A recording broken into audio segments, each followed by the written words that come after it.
Então, o nosso fechamento da carteira, já vou começar aqui com o seguinte: 6 meses já foi, né? Então, pra galera que, pô, eu tô enrolando, caramba, Diego, eu prometi no início do ano que eu ia ajustar minhas finanças, que eu ia buscar uma maneira de economizar, que eu ia buscar pelo menos não ficar fazendo novas dívidas, mas eu não consegui até agora. Cara, o que passou, passou, irmão. Olha pra frente, cara. Olha pra frente, você tem mais 6 meses de oportunidades, aproveita que você virou pro segundo semestre e tenta colocar em prática, cara. Eu tenho certeza que você não vai se arrepender. Beleza? Então vamos aqui, galera. Nossa carteira teve algumas mudanças importantes nesse mês de junho. Foi um mês também, né, que teve muitas coisas acontecendo no mundo. Então teve a questão lá da tributação, a gente trouxe alguns vídeos falando sobre isso. Teve também o risco de guerra, o início de uma guerra poderia enfim, escalar de uma forma muito maior, e graças a Deus, aparentemente parece que a guerra realmente lá do Irã e Iraque acabou, aguardando os novos capítulos. Mas é isso, né? Então teve muita coisa na carteira, na bolsa, e na nossa carteira algumas mudanças também eu vou explicar aqui, beleza? Então vamos lá, primeiro, né, a gente vai ver aqui o nosso fechamento mensal, né, a gente fechando aí quase 54 mil, 53 mil, show de bola. Um mês também que eu fiz meus aportes, mas honestamente é um mês que eu não me lembro, não consegui, eu não tive tempo de fazer as contas para ver quanto que eu fiz de aporte. Meu mínimo, ou a minha meta, é de 500 a 600 reais, mas honestamente eu não me perdi. Tá, Diego, mas como assim você se perdeu? É porque eu uso o Banco Inter somente para investimento. Então todo o dinheirinho no gráfico que aparece lá era de aporte que eu fiz, né, de aplicação, que consequentemente fez aporte. Só que eu tive a ideia de jirico, de inventar, de fazer uma reserva de emergência, levar lá para o Banco Inter. E aí embaralhou tudo.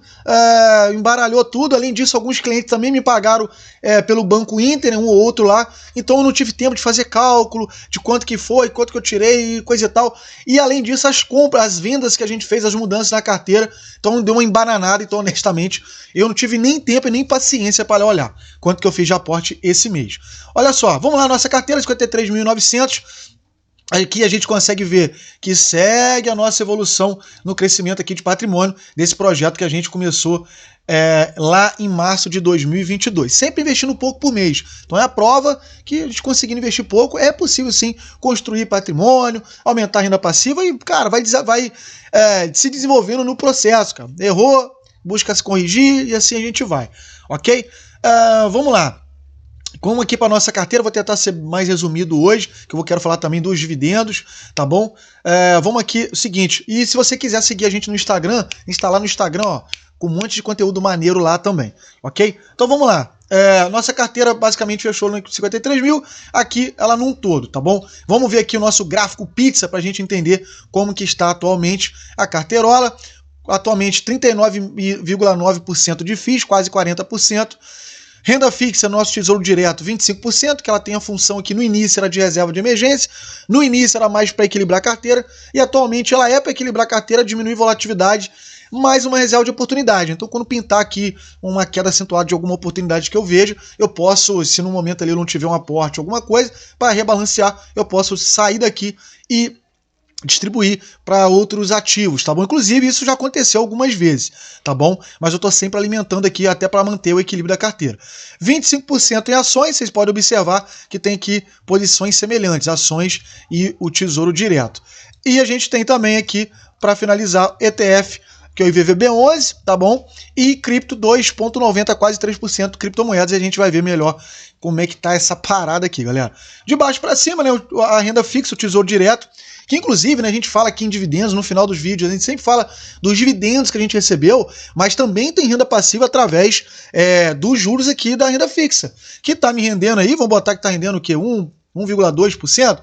Cara, tá me rendendo aí, que mais de 130 por mês? 130 por mês tá me rendendo mais ou menos aqui, pelo um cálculo raso aqui.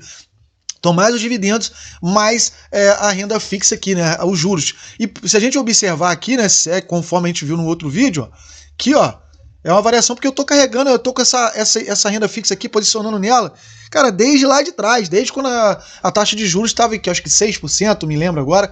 Então eu venho carregando desde lá de trás, hoje com a taxa Selic a 15%, então é interessante, né, com segurança e realmente uma entrega aí de rentabilidade, né? Por isso que taxa de juros alta tende a galera a se afastar um pouco da renda variável e ir para renda fixa, porque você tem segurança, né? E com uma entrega, né? Uma rentabilidade interessante. Então a galera tende a sair. À medida que a taxa de Selic ela dá sinais de cair, que é o que eu acredito que ela possa estar no ponto final, no pico final realmente de alta, mas tem muitos fatores ainda para acontecer até lá. Estamos falando de Brasil, né? Aqui é Brasil. No Brasil a gente não pode botar muita mão no fogo em absolutamente nada. Então, quando a taxa Selic ela tende a cair, a galera tende a migrar para a renda variável. Então, por isso esse equilíbrio, né? Eu invisto em renda variável, sigo comprando fundos imobiliários, ações, enfim, renda variável, porque a hora que começar a cair, eu já estou aproveitando desde lá de trás, sacou? Eu já estou vindo comprando lá de trás quando a taxa Selic começar a cair, porque já tende a ver o movimento realmente de alta na renda variável. E a gente não pode esquecer que a gente, mesmo com esse cenário de taxa Selic alta, a gente tem um Ibov nas máximas, IFIX nas máximas, criptomoedas nas máximas, enfim, mas mesmo assim tem muita oportunidade, tem muita ação barata, tem muito fundo imobiliário descontado, enfim, tem muita margem ainda para renda variável. Vamos lá agora para o nosso ETF, que é o nosso IVVB11. A gente tem aqui como meta, a gente vê aqui no Investidor 10 que ele tem esse negocinho aqui, né, galera? Deixa eu só mostrar aqui para vocês aqui, deixa eu só ver se está gravando. Aqui, ó. Ele tem esse negocinho, essa opção, né, de metas. E a minha, tem gente que não usa, mas eu uso mesmo, tá? Então essas metas minhas aqui, eu tento alinhar com elas mesmo, tá? Nem sempre foi assim, foi dos últimos meses para cá, então levo muito em consideração isso. Inclusive, quando eu faço aporte, eu vou direto aqui nessa questão do rebalanceamento aqui para ver o que eu posso estar realmente ajustando, tá bom? Então, o nosso ETF, a gente tem aqui o IVVB11, eu já tenho aqui 9 cotas, a cota dele não é barata, atualmente está aqui quase 377, quase 380 reais. Eu venho comprando ele há alguns meses, já expliquei aqui nos outros vídeos o motivo que eu coloquei o IVVB11 na carteira, não vou ficar aqui repetindo, tá bom? Caso você tenha aí a série para acompanhando aí, tá bom? A nossa meta é de 8%, mês que vem provavelmente a gente está comprando aos pouquinhos, como a gente começou a comprar tem, sei lá, 5, 6 meses, então a gente comprou bastante VVB11 nesses últimos meses, né? E como a gente falou, é uma cota de 370 reais, 380 reais, então não é tão simples, principalmente para quem faz um aporte de 500, 600. Criptomoedas, a gente tem aqui 3 ativos, né? Basicamente, aliás, 2 ativos, né?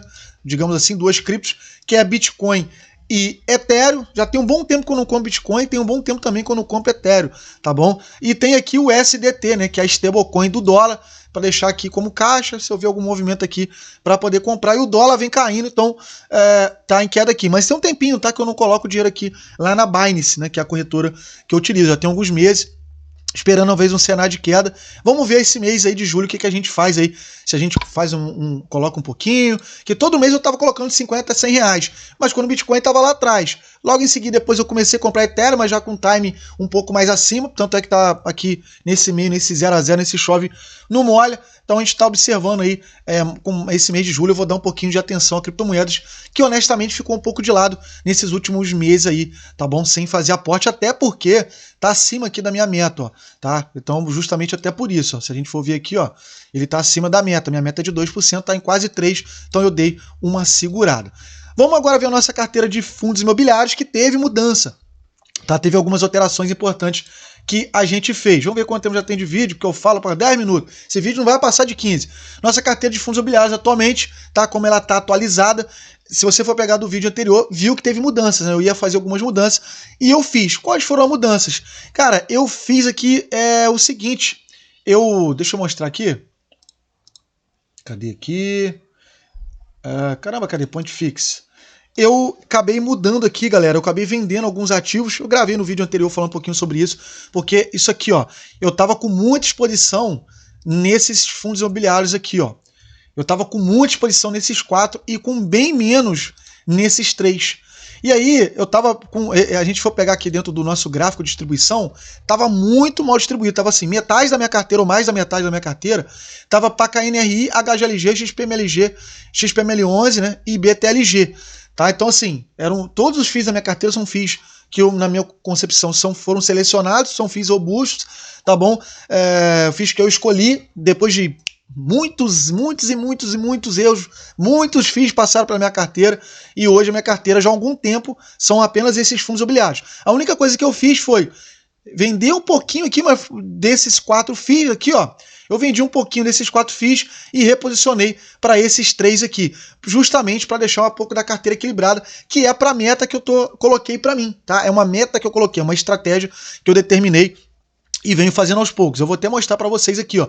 Tá vendo como é que agora já deu uma distribuída legal? Tava com o KNRI, por exemplo, com 23%, um quarto da carteira. Então, aos pouquinhos, ainda falta ainda, mas eu tô ajustando aos poucos, deixando a carteira, é o objetivo dela mais equilibrada com posições semelhantes, tá bom? Aqui em relação à rentabilidade, a gente vê o KNRI, os fundos, a composição maior negativo. Diego, você vendeu, desfez o negativo? Cara, eu fiz. Mas, cara, é aquilo, é 1%, 2%, foi só uma pequena parte, não foi nada gigantesco, foi só mesmo para rebalancear. Cara, foi uma decisão que eu tomei e tá tomado, tá bom? Atualmente a gente tem aí a carteira de fundos imobiliários aqui com R$ 21.500 investidos, tá bom? Com a meta de 40, tá um pouquinho abaixo da meta, então a gente vai observar para rebalancear a carteira em fundos imobiliários. E os fundos aqui são basicamente esses 7, tá bom? É o KNRI 11, o HGLG 11, o XPML 11, o BETLG, o KNCR 11, e o MXF 11 fundo de papel, VISC 11 e o XPML 11 fundo de shopping, o KNRI que é um fundo híbrido, HGLG, BETLG, um fundo mais focado ali em galpões. Tá bom? Vamos lá. Aí aqui, olha só, até é interessante no Investidor 10 que ele tem esse negocinho aqui de porcentagem dentro da nota que a gente dá e ele já te dá uma ideia de quanto falta para atingir o nosso o balanceamento ideal. Olha só, isso é interessante para a gente acompanhar. Vamos agora ver a nossa carteira de ações. Atualmente, né, a gente tem aqui 10 ações. Aqui também teve mudança importante, eu vou mostrar para vocês e quem chegou e quem saiu, tá? Se eu, no vídeo anterior, eu não lembro se eu gravei. Tá, vamos lá. Nossa carteira atualmente, a gente vê que tem algumas ações que estão positivas, outras ações estão negativas, mas, cara, eu sigo fazendo os aportes, sigo acompanhando o rebalanceamento e bora que bora, vamos que vamos, né? Então vamos lá, a gente tem aqui a nossa carteira composta atualmente por 2 energias elétricas, que é a Itaúsa, que é a Isa Energia, perdão, e a CEMIG. Temos também no banco, a gente tem o Banco do Brasil atualmente, aí a Itaúsa que entra, né, que é a holding do Itaú, mas 90% dela, se eu não estou enganado, é em Itaú. E a gente tem aqui mais setores perenes, né, setores ali mais perenes, mais essenciais, né, que eu gosto mais. A Copasa, setor de saneamento. Temos aqui Banco do Brasil e Caixa Seguridade como setor de seguros. Banco do Brasil, a BB Seguridade, que anunciou dividendos aí, bem interessante, a gente vai gravar um vídeo sobre isso. E temos aqui a Irani, né, que é uma empresa ligada ali à parte do setor de celulose, que é algo que eu queria ter atualizado aqui. E VEG, focada mais em crescimento, uma empresa muito robusta, apesar dela estar bem negativa aqui, ela seguiu caindo. Mas eu sigo comprando, não fazendo muitas loucuras aqui na hora de exposição, mas aos pouquinhos eu vou comprando. É uma empresa que eu acredito muito ainda, que tem muito potencial, uma empresa gigantesca na bolsa. E a Petrobras, né, que a gente, enfim, não tem muito o que falar da Petrobras. A Petrobras já que é uma empresa muito conhecida da galera e ela tá aqui na minha carteira, tá bom?